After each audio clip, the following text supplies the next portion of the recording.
Ako si Julieto. Nais kong makapag-aral dito sa paaralang ito. Ako ay isang baklang may paninindigan at higit sa lahat palakaibigan.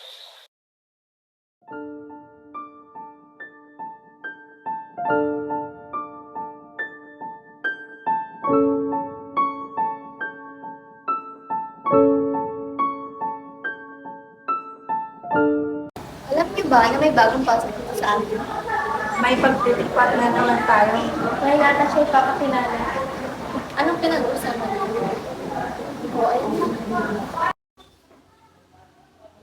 Magandang umaga sa inyo. May papakilala ako sa inyo bagong pasok sa ating paaralan.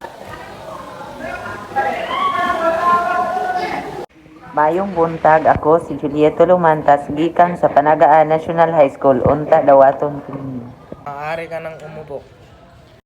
Unang araw pa lang, ang hirap na nilang pakisamahan. Paano pa kaya sa mga susunod na araw?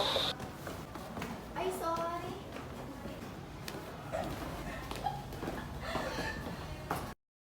Hi guys, so this is us. So ito yung nangyari sa araw namin kanina. So may bagong salta sa room namin and bakla siya like taga-ibang bansa. Kaya nga, ang pangit-pangit. Like, ang baduy ng suotan niya. Kadiri, be. Like, bading, tapos mapapunta sa amin, like, ew, downgrade, ganun.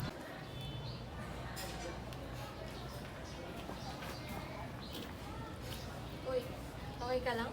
Okay lang ako. Pasensya na sa ginawa ng mga kaibigan ko sa'yo, ah.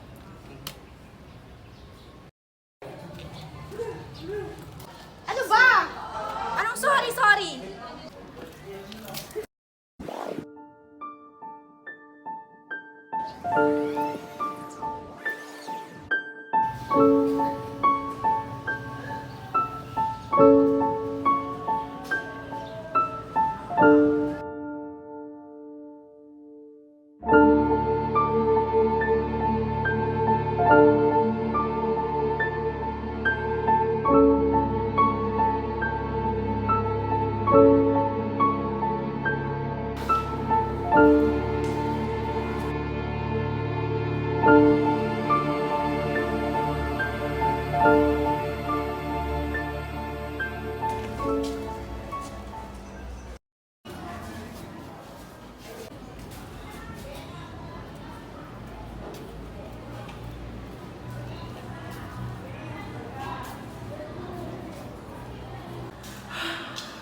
Teka ka? Siguro ikaw may kasalanan kung bakit namatay mga kaibigan ko. Wala akong alam dyan. Sinungaling. Bakit di tumatalikod? Ha?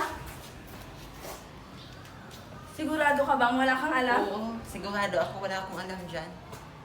Malaman ko lang na ikaw ang may gawa nun. Mananagot ka sa akin.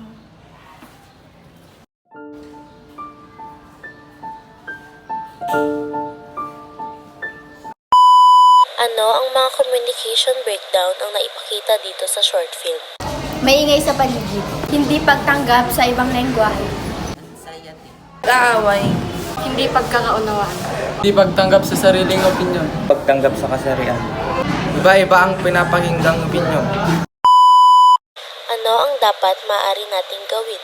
Hindi natin bulihin yung kapwa natin. Kahit iba yung kasarian niya, dapat nating tanggapin. Hindi porket taga-ibang lugar siya, hindi na natin siya papakisamahan.